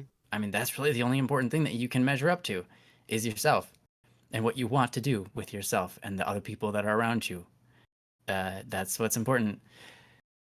It's a pretty, I mean, as I said, it's opening up a floodgate on this, because it's a very religious question to ask what's important, Mm-hmm. because your religion is going to tie in all of this and the importance of everything that lies outside of just you, what you want. And that's, yeah, it's a hard question. So I mean, I encourage you to start asking these questions. I think that they're great. They're very philosophical. They tax the mind. They make you dig and dig and dig and dig and dig until you find an answer or you give up. And that's why I say it's one of those things that's like a suicide question, because if you either answer it or you give up. You know, I think, a lot of people take the route of just like, well, I don't know. No one can know. And so here I am. Not knowing, and I don't need to know everything. And I'm gonna live my life, and I'm gonna try to live a good life, and that's good. That's good. That's good. Um, that is good, And I think a lot of times what you end up is you just conform to the society. You get raised as you are raised. You believe people are good because that's what you're told, right? You believe that investing into other people, and then that this concept of love is important and it's good because that's what other people have told you. And that's okay. You can live that life. There's nothing wrong with that. But I think that if you really want to answer this question, to be able to identify what's important and what is good kind of requires that you understand where all that comes from, Mm. so that you can get a good grasp on what makes something important to begin with, so that you can answer those questions on the daily and you can get good value out of them. Is that easy? No, that's a lifelong process of still digging in, finding out more, learning, and understanding the world around you. And you're going to lean into one perspective or another. But um, either way, what I want to do is encourage you. And I think that that's a fantastic question to ask, because it's not an easy one. It's a complex one, but it's complex for a good reason. I mean, the more complex something is, the more gifts it has to offer. I mean, here's a fantastic example of that. Love. How complex is love? Mm. Love is incredibly complex. Ridiculous. Yeah. Ridiculously complex. And yet it continues to be the act with the greatest amount of gifts. Obviously also the act with the greatest amount of sacrifices. The greatest amount of pain in life. It comes from love. And then maybe something a little bit more simple. Entertainment. Entertainment's not that hard of a concept. It is a little tricky, but the amount of gifts entertainment has, pretty tremendous, but it's not nearly as tremendous as love. Defining what's entertaining to you might be something you come across under your whole life and you figure it out, and you know, near the end of your life, you're like, I know exactly what's entertaining to me. I know what I'm supposed to do with my time to be entertained. I know how long I can entertain myself before it starts becoming a bad thing rather than a good thing for me. All these kind of things you can figure out. You can figure those out. It's still complex, but you get a lot of gifts from it. But how complex is that compared to love? People spend their whole life on love and not figure it out. And yet love abounds more generations to generations from an act of love, right? It's incredible. And obviously you can break things down simpler and simpler and simpler and find things that are like, meh, I got a small gift out of that compared to, because it wasn't very complex. So we have to be thankful that things are complex, because the more complex things are, the more gifts they have to offer, more routes of offering gifts, more, it's, just tremendous. It's fantastic. It's beautiful. So I get the question, but I think a good answer to that is, just what Princess was saying. Basically, enjoy the complex, because that's what you are. You're complex. That's what all the people around you are. Complex. Anyhow, I've talked longer than I expected me to. Which is typical of me. Should have expected more. But anyhow, yeah, I think this is a great question to ask. It's gonna, if you really start to dig down, it's gonna be a floodgate, and it might make you choose a religion, because there's so much is needed to answer these questions, and it can't be all answered with inside yourself. Because if you answer all of this only with inside yourself, you don't get a full answer. I mean, it's the same thing for science. You can't answer all the things about a chemical if you never try that chemical, testing it against other chemicals. You only learn one thing about a chemical, that you're like, okay, this is its size, its shape, how dense it is, blah, blah, blah. Cool. All those are great. But to know what that chemical does in nature, how it's grown, what, all these kinds of things, it opens your mind, and it becomes complex, and it becomes beautiful. So I think that's necessary to get outside yourself to answer these kinds of questions of value, of importance, to really dig deep. You can't do answer. one experiment to understand the properties of a chemical. Right. Right. So much is more true for the importance and value of all things. So yeah, that's that. Thank you. You're welcome. Thank you so much for the question. I love the question. I love You're how welcome. simple, I love how short it was, but how deep it is. It's Mm-hmm. great. Yes, it is a very deep topic, and Hmm. you're right. Things can't be simple. And how do we choose? And it comes back to what we said at the beginning, and what I've seen in the chat a number of times as well. Life is a choose your own adventure. It really is. You get to choose. You get to choose what's important. And it could be a whimsical thing, and it could be a grand experiment where you try some stuff and you see if it works out good for you. And if it does, you continue on that road, or you try something else and whatever. And sometimes things seem like they're a great idea at the time and they turn out to be time bombs, right? And then, That's like, seemed like a good idea at the time. And that's it. yep, absolutely, and then Mhm. whatever. But hey, hopefully some of this made some sense to you, because as I said, I wrestle with this question constantly. Constantly. What's important? Why? Why should this be important? What's the point of any of it? I like Terry. Terry says, I'd ask you if you were a nihilist, but it doesn't really matter. Oh, nihilist. Because Yeah, that's kind of okay. like the root of nihilism, right? Like, Yeah. that nothing really matters, and like that can be the case. Mm-hmm. Yeah. It's So in that case, you just whatever's important to you is important. It's hard to give an honest why are all things important? Anything. Yep. It's hard. It's a hard question. Yep. So, but yeah, and like Ryan said, if you're not careful, you ask this question enough, you're gonna find yourself drawn to religion in some form. And I would encourage you to explore it, and explore philosophy, explore religion, explore those things, because those are there to answer some of these deeper questions. Ryan and I are both Catholic. Princess is Catholic. We're proud of the fact that we're Catholic, and hey, that's great. But there's also truth in lots of other religions. We happen to be of the, belief that Catholicism has the most truth, or else we wouldn't be Catholic, right? We'd be something else, Right. But there's truth. There's truth to be sought. And just because I'm Catholic doesn't mean I don't study other religions.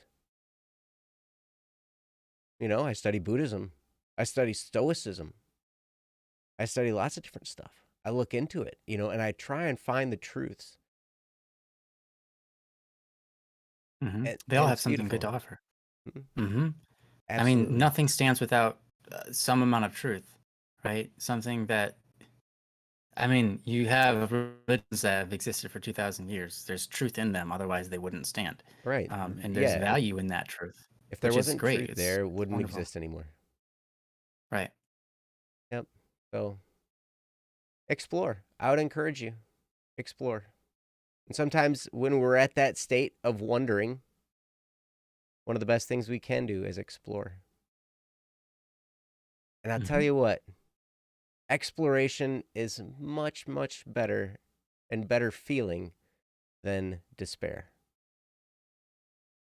Because sometimes you ask this question enough and it drives you to despair, or it drives you crazy. Right? It can definitely do that. So I would encourage you to explore. But anyway, with that, looks like this was another 2-topic night. Yeah, it was. We did it again. We did it. Wow. Have I read Zen and the Art of Motorcycle Maintenance? It's a really cool book. No, but I have here. Oh, actually, I don't. This is The Musician's Survival Guide to a Killer Record. But this person, Mixer Man, I forget his actual name. He wrote like Zen and the Art of Mixing, Zen and the Art of Production, Zen and the Art of Recording. Oh. All these things. He's got a really philosophical approach to production. That's great. So it's pretty cool. Yeah, I mean, I love philosophy. I love all that. I love asking big questions and trying to dive down and answer them. I will sit and pace in my room for like 4 hours straight, having a dialogue with myself, trying to answer a really, it's probably not that deep of a question to someone else, but it's deep to me. And I'm just like trying to get my head around it. Mm. And I love it. I love that. Other people will be like, I don't want to sit there and think about that kind of stuff. Not even for 4 seconds, let alone 4 hours. Jeez. Yep. So So, anyway, thank you so much. Thank you, Strawberry Paste, for the question. Thank you for the topic. yeah. And hopefully we helped you think a little bit. Hopefully we helped bring some clarity to that question. But it is a big one, and it's a doozy sometimes. But tell you what, we're all on a journey here, and we're all exploring. So anyway, thank you so Yeah, much for that all still topic. learning. And thank you guys for being here. You guys are great. I love you guys so much. I love being here on Wednesdays with you guys. It's so great. Ryan does too. He just doesn't say it, but Oh, I do. I I know do. you do. I love you guys, and I love being here. Yes, yes. So anyway, thank you guys so much for being here on Don't Worry Wednesday. If you have a topic, you can feel free to submit it at don'tworrywednesday.com. Click the submit a topic button and fill it out, and we would be happy to do your topic. And hopefully we do your topic some justice. Yeah. You know? Hopefully we do. Yep. And if we don't, you know what? It's okay. We're not perfect. we're not perfect. We don't know everything. No. We're only just, giving you our best. Yep. It's not gonna be enough. Yep. But what I can assure you of is that we love you. We want to be your friend. We want to help in any way we can. And if you can grab something useful out of what we say, man, that makes my day. Absolutely. So you guys are wonderful. Thank you so much for being here. We will see you next week on Don't Worry Wednesday. Until then, have a wonderful life. We thank you guys for your support, for your encouragement, for all of your wonderful comments in the chat, for your participation, Yeah, thank you all. everything. You guys are so great and so encouraging and loving. It's such a great community to be a part of. And as always, you can reach us on Discord. We would love to hear from you. Feel free to direct message us. And until next week, we love you, and we will see you then. So take care, you guys. We love you. Bye-bye.